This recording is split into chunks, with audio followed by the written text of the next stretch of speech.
नमस्कार, मी मनोहर पवार, टीव्ही म्हणून मराठीमध्ये आपले स्वागत। पाहूया आजच्या ब्रेकिंग न्यूज।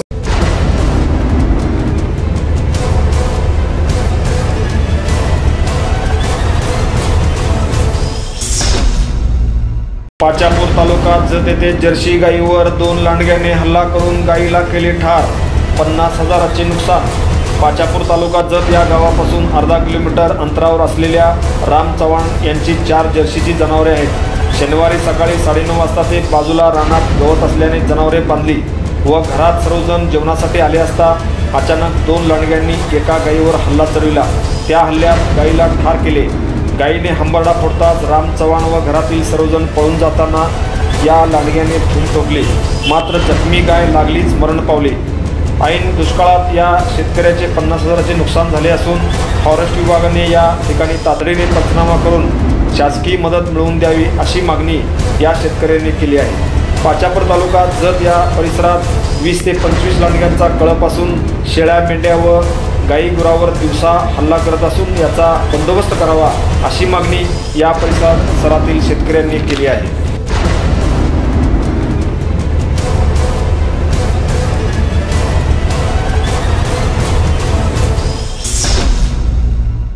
बेवनूर तालुका जत येथील सामाजिक संघटनांनी शहीद जवान राहुल करंडे यांच्या कुटुंबियांना दिली मदत। बेवनूर तालुका जत येथील सामाजिक संघटनांनी पुलवामा येथील दहशतवाद्यांच्या हल्ल्यातील शहीद जवानांच्या कुटुंबियांच्या मदतीसाठी गावातून मदत फेरी काढत जमवलेल्या 21,100 रुपयांची मदत निधी कवटेमंकाळ तालुक्यातील विटुरायाची वाडी येथील शहीद जवान राहुल बजरंग करंडे यांच्या पत्नी श्रीमती अश्विनी करंडे यांना दिला।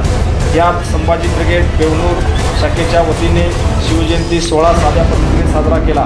त्यातील शिल्लक रक्कम व गावातून मदत फेरी काढली। यामध्ये माजी सैनिक संघटना, शिवबाराजे फाउंडेशन, जय शिवराय ग्रुप, एकता फाउंडेशन, राजमाता अहिल्यादेवी ग्रुप व विविध सामाजिक संघटना, पक्षाचे कार्यकर्ते यांनी हा उपक्रम राबविला। संभाजी ब्रिगेडचे जिल्हा उपाध्यक्ष डॉक्टर सुधीर नाईक, तंटामुक्तीचे अध्यक्ष विश्वासराव देशमुख, पोलीस पाटील महादेव शिंदे, माजी सरपंच तानाजी सरगर, ब्रिगेडचे श्रेयस नाईक, भोजलिंग काळे, जगदीश मोरे, महादेव देवकर, विलास काळेल आदींनी यासाठी प्रयत्न केले।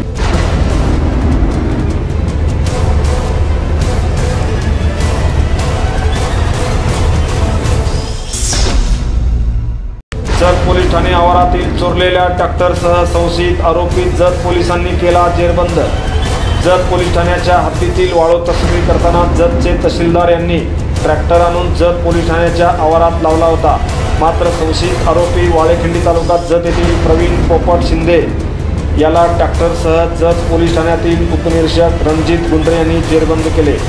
जतच्या तहसीलदार यांनी वाळू तस्करी करीत असताना प्रवीण शिंदे यांचा ट्रॅक्टर पकडला होता, मात्र दिनांक 8 ऑक्टोबर ते 2018 ते 8 फेब्रुवारी 2019 रोजी जत पोलीस ठाणे आवारातून संशयित आरोपी यांनी तो ट्रॅक्टर वाळेखिंडी येथे लपवून ठेवला होता।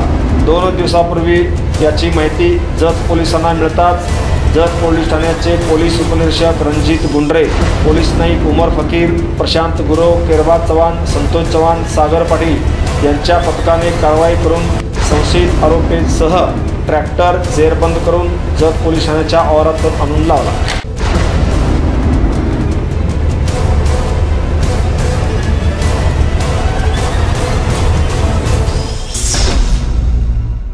सोनलगी तालुका जत येथे तिघांना मारहाण प्रकरणी सक्त मजुरी, जत न्यायालयाने दिला निर्णय।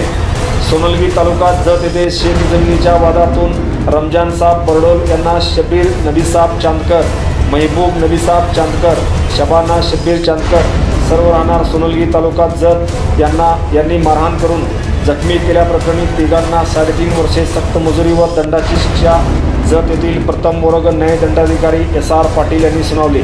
सरकारी पक्षातर्फे सहाय्यक सरकारी अभियोक्ता ॲडव्होकेट संतोष कुमार पताळे यांनी 8 साक्षीदार तपासले। त्यांच्या साक्षीग्राह्य म्हणून न्यायालयाने 3 आरोपीवर आरोप निश्चित करून शिक्षा सुनावली व रमजानसाब बरडोल यांना झालेल्या मारहाणी प्रकरणी नुकसान भरपाई देण्यात यावी असा निकाल जत न्यायालयाने दिला।